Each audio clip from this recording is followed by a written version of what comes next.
Je vais corriger ton projet qui consiste à réaliser une boutique en ligne en JavaScript. Présentation du contexte du cahier des charges. Présentation de l'entreprise à l'origine du besoin.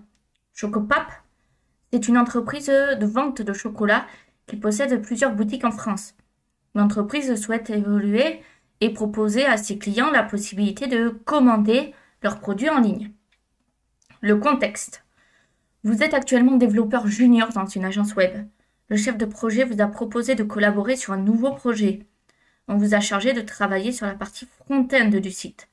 La charte graphique, les wireframes, les images vous ont été fournis. Le client a demandé à avoir un site responsive. Bon, ça en soi, c'est la base maintenant. Vous travaillerez sur la partie front-end de ce site en collaboration avec d'autres développeurs. Donc ça veut dire que vous êtes libre de collaborer avec d'autres personnes pour faire le site si vous le souhaitez. Votre mission sera d'intégrer les wireframes qui vous ont été fournis ainsi que leurs fonctionnalités en accord avec le cahier des charges. Expression à la demande, réalisation attendue de l'apprenant. Réalisation attendue, le site devra respecter le plus fidèlement possible les wireframes de la charte graphique, être correctement optimisé et référencé, avoir un code qui respecte les bonnes pratiques, être accessible avec sur tous les navigateurs, être valide W3C, contenir les fonctionnalités et animations demandées, être sécurisé. Le site sera mis en ligne et son code devra être visible sur GitHub. Alors moi je demande GitLab, mais bon, ça a quelque chose près de la même chose quand on n'utilise que la base, avec un minimum de 10 commits. Livrable attendu, l'URL du site, le lien GitLab et 10 commits. Étape pour mener à bien votre mission.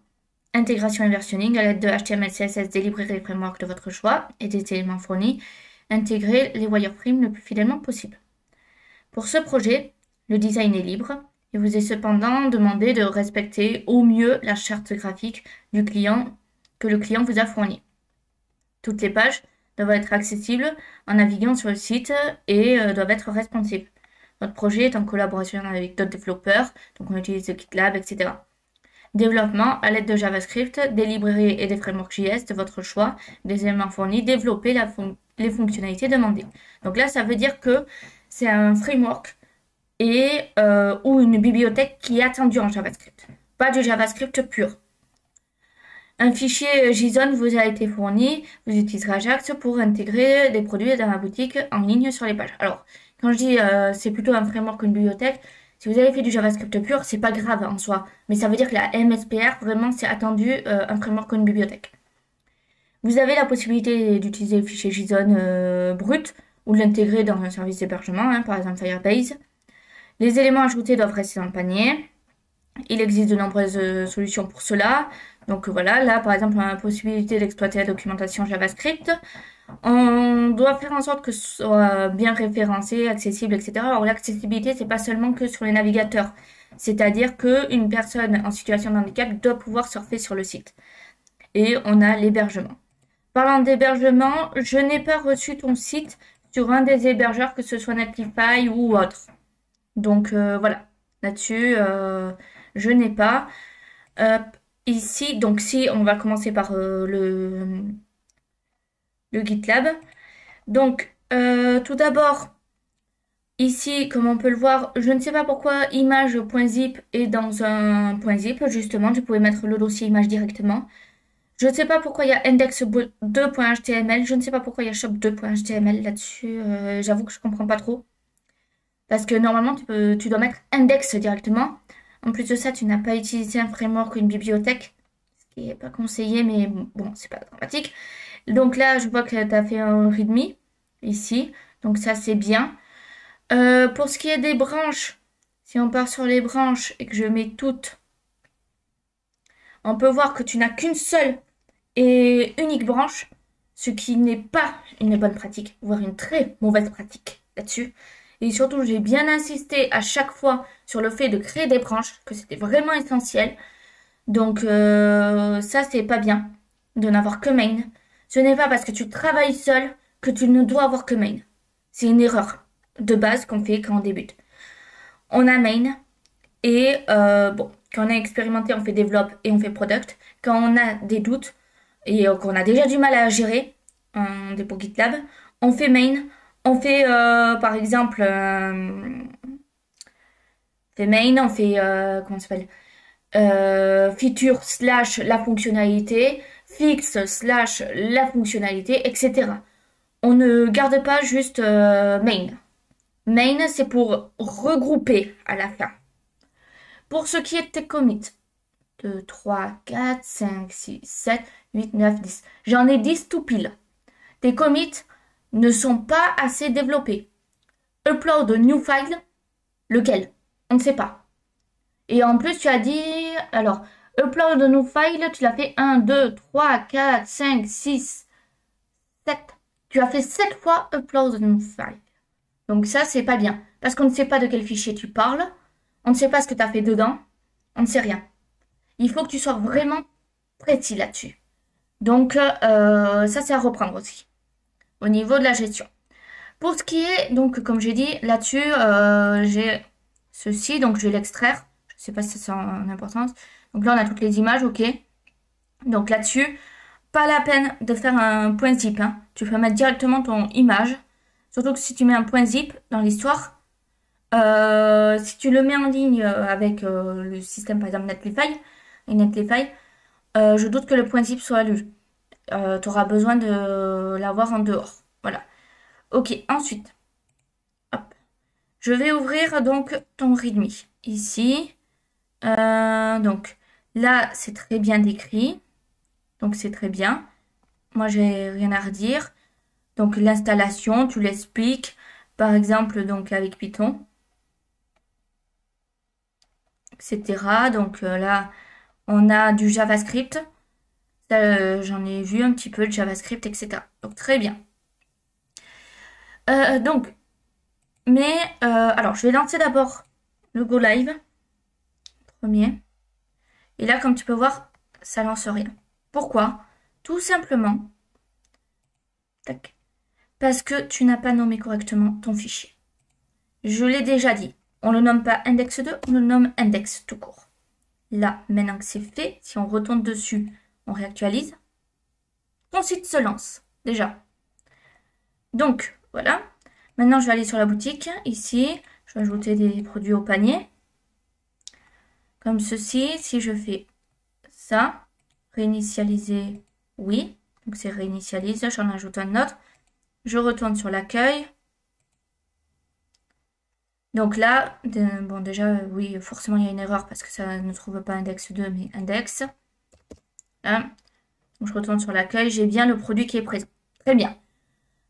Si, supposons, alors j'enlève ça pour ne laisser que ton point zip. Voyons voir ce que ça donne. Comme on peut le voir, il n'y a plus les images. Donc, hop, je vais remettre les images. Là, c'est bon. Donc, comme tu peux le voir, il y a un problème. Il faut à chaque fois dézipper ton dossier. C'est pas l'objectif. Tu peux minifier les images. En fait, le code, pardon. Ça, tu peux le minifier. Il n'y a pas de souci. Mais ne mets pas dans un dossier .zip tes images. Donc, là-dessus, ok, très bien. Pour le reste, donc, on va renommer également shop. Parce que shop 2, non. Shop tout court. Alors, peut-être que ça va casser ton code JavaScript, hein, si tu as... Voilà. Mais ensuite, on va faire un dossier JS, un dossier HTML. Ça, j'ai déjà expliqué, il faut ranger son code. Product, non, ça va pas dans l'image. Pardon. Donc, product, ça va dans HTML. Voilà. Shop, ça va aussi dans HTML, comme ceci. On ne laisse qu'à la racine ceci. À la rigueur, si on veut, on peut mettre le product JSON dans le JS avec le script également. Bon, soit il faudrait, on pourrait faire un dossier aussi JSON si on veut, mais bon, voilà. On peut faire un dossier CSS si on a envie, mais là c'est bon, à part ça qu'il faudrait enlever. Donc ça, je l'enlève. On n'en a pas besoin. Je le retire. Maintenant, je prends l'index. Donc on va corriger. Ça, c'est du JavaScript. Donc, ceci, si j'ouvre script.js, on peut le voir, hein, là, il y a plein de... T'en as mis plein de scripts dans l'histoire. Donc, par exemple, tac, mettre ici, je récupère dans le index, ça. Et on le met ici, par exemple. Voilà. On sauvegarde. Très bien. Ça, on enlève. Surtout, on ne met jamais le JavaScript en haut. Hein. Le JavaScript toujours en bas. Donc, voilà. Là, par exemple, donc, ça veut dire que si on descend tout à fait en bas, comme on peut le voir, on a script. Donc là, ce n'est plus juste. C'est ./JS script.js, comme ceci. Là également, on a encore un script. Donc ça, pas la peine. On le met dans le script. Donc je te le mets là, mais en soi, il faudra que tu adaptes, bien sûr. Voilà. Et ceci, tu l'enlèves de là. Comme ceci. Donc là, je te fais le plus gros des corrections. Voilà. Là, pareil, tu as du script qui se mélange en plein milieu. C'est une très mauvaise pratique. Alors, en soi, ça ne veut pas dire que ça va pas fonctionner. Hein. Bien sûr, comme on a vu, ça fonctionne. Mais c'est pas ça qu'il faut faire. Ton JavaScript doit vraiment être dans un fichier script pour que ce soit propre. Donc, si je remonte tout à fait en haut, ici. Hop, un peu plus haut même. Donc ici, tac, /. Hein? Ensuite, ici, ça n'existe pas, ça. Tac, index, ça, / HTML shop. Donc là, on a carte. Donc, là, tu as écrit carte2.html. Mais bon, je n'ai pas de carte 2, donc de carte de cours d'ailleurs. Donc, je vais te mettre carte.html, mais ça, c'est à voir de quoi tu parles. Parce que tu as un product, tu n'as pas de carte. Donc, voilà. Ensuite, là, pareil, hein, on enlève ça. C'est pas bon. /HTML shop. Là, pareil, /. Donc, bon, là, il faut le faire partout. Hein. Ici aussi. Donc, là, voilà. Très bien. Donc, voilà. Voilà. Là, c'est bon. Sauvegarde. Tac. Si on va maintenant sur Product. Donc, bon, pareil, là, ça, bon, je te corrige pas, mais il faut enlever ça. Le style, c'est pareil. Là, tu as un truc, .style. Donc, ça veut dire qu'il te faut, par exemple, un dossier CSS. Et dedans, ici, on crée style.css, comme ceci. Et là, je mets un exemple, bien sûr, mais si tu mets ceci comme ça, là, voilà, ça veut dire que là, tu as link CSS, par exemple. Et ça serait // CSS style.css, comme ceci. Voilà. Voilà pour cette partie-là. Ensuite, donc là, c'est // pour l'image. Donc là, c'est plus index 2, c'est index. Et c'est .. Voilà. Là, c'est bon. Vu que... Hop.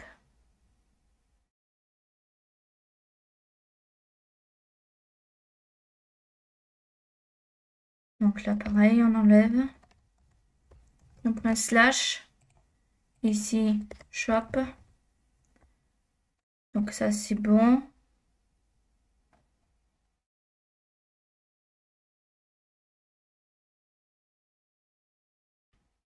Donc là, on a plein de scripts qui ne vont pas là. Il faut les enlever, bien sûr. Donc tout ça.